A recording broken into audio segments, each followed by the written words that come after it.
It has been really challenging. One day before the city council vote, a family was detained. Children were handcuffed. Police thought they were in a stolen car. It was a big mix-up, and they were on their way to get their nails done. Eddie Randall is at Aurora Police Headquarters this morning, and Eddie, there is a recording of this, I understand. Yeah, that's right, Gary, and we actually talked to the family, who is dealing with this situation less than 24 hours after it happened. It happened yesterday on a Sunday, and like many other families, this family is calling for change within the Aurora Police Department. Now, the video you're looking at right now is that cell phone video that Gary was just talking about. It was captured by a witness after Aurora Police handcuffed kids and put them face down on the ground. Now, from right to left, they are 12, 17, 14, and 6 years old. Police say they detained the family because they got a report of a stolen vehicle from the parking lot at Buckley Road and East Iliff Avenue, and they say the stolen vehicle plates match the plates of the car the 4 girls were in. That car was reported stolen back in February, and that situation was cleared up, and the car was actually picked up by the owners the next day, according to the family. So the car that was reported stolen, or the vehicle Aurora Police should have pulled over, was not even a stolen car. It was a reported stolen motorcycle with Montana plates that happened to have the same plates as the number of the Colorado plated vehicle that was pulled over. We had a chance to speak to the family. Take a listen to what they have to say. That's police brutality. I don't give a damn what nobody say. That's police brutality. She's screaming for her mother, and I'm trying to calm her down. There's no excuse why you didn't handle it a different type of way. So the Aurora Police Department told 9 News officers are trained to do what's called a high-risk stop when contacting a stolen car. They sent us this statement saying, in a high-risk stop, weapons are drawn and occupants are told to get out of the car and lay on the ground. They also say there is not a written policy regarding when or how they use this stop. Officers can use it at their own discretion. So the family filed a complaint, and there is currently an internal investigation. Now, the Aurora Police Department did release an apology to the family. However, the family is calling for change in protocol within the department, and they're hoping that this doesn't happen to another family or kids. Batch after a black family was wrongfully Chief Vanessa Wilson. Wilson initially blamed the use of license plate readers and miscommunication between officers and dispatch after a black family was wrongfully detained Sunday. Well, I want to first again apologize to the family of those children and the driver, Miss Gilliam. Just hearing those young children crying, it just tears at your heartstrings. I think everybody I felt sick to my stomach. The driver tells us she does not accept an apology, and the children were so traumatized, she's having a tough time getting them to bed. The whole point of you being a police officer is protect and serve for the people. You did not protect and serve. You put a gun on 4 kids. From pointing a gun at them during initial contact, detaining the children ages 6, 12, 14, and 17 on the hot ground with their hands behind their backs, handcuffing the teenagers. Gilliam wants their policies changed. At what point was it high risk when you just barely pulled your gun out?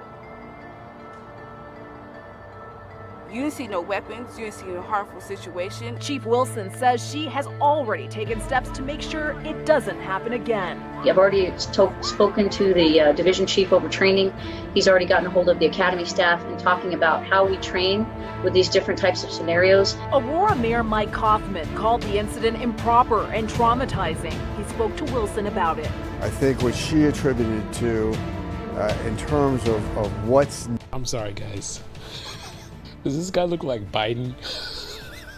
Like Biden in 10 years? Needed to move forward is more and better training to where officers can make those kind of critical decisions. The department is facing federal and state investigations over the death of Elijah McClain, public scrutiny over the handling of predominantly peaceful protests, and for not charging an officer found passed out drunk behind the wheel in uniform. Wilson promises to bring the change society is looking for. And I just need to keep holding people accountable. You see, that's the kind of stuff that I don't understand.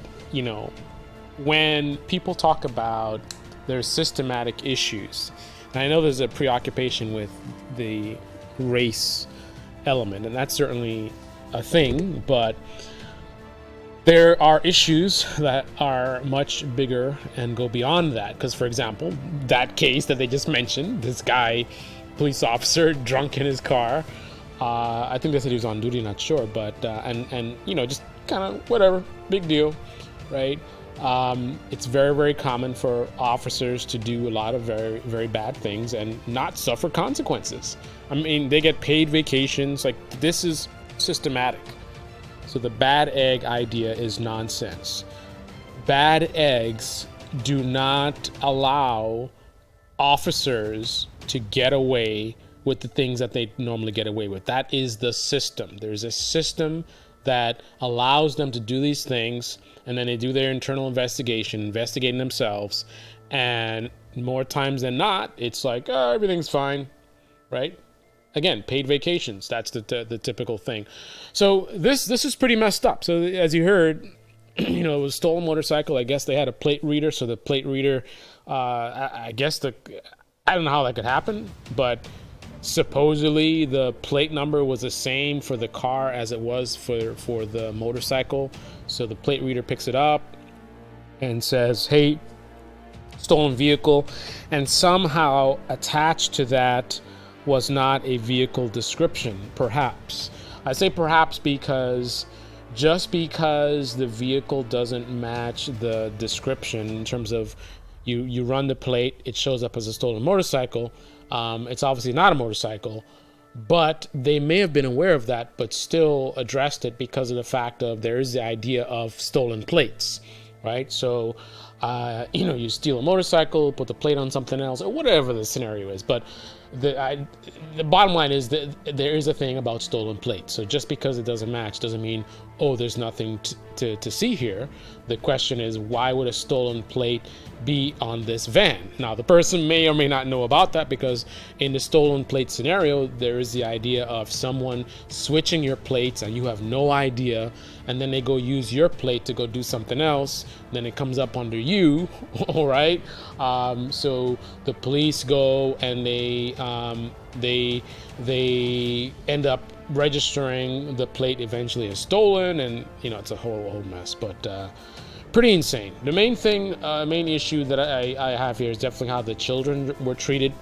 I think there needs to be special procedures when dealing with children. I mean, the idea of having children on the ground on the hot pavement like that.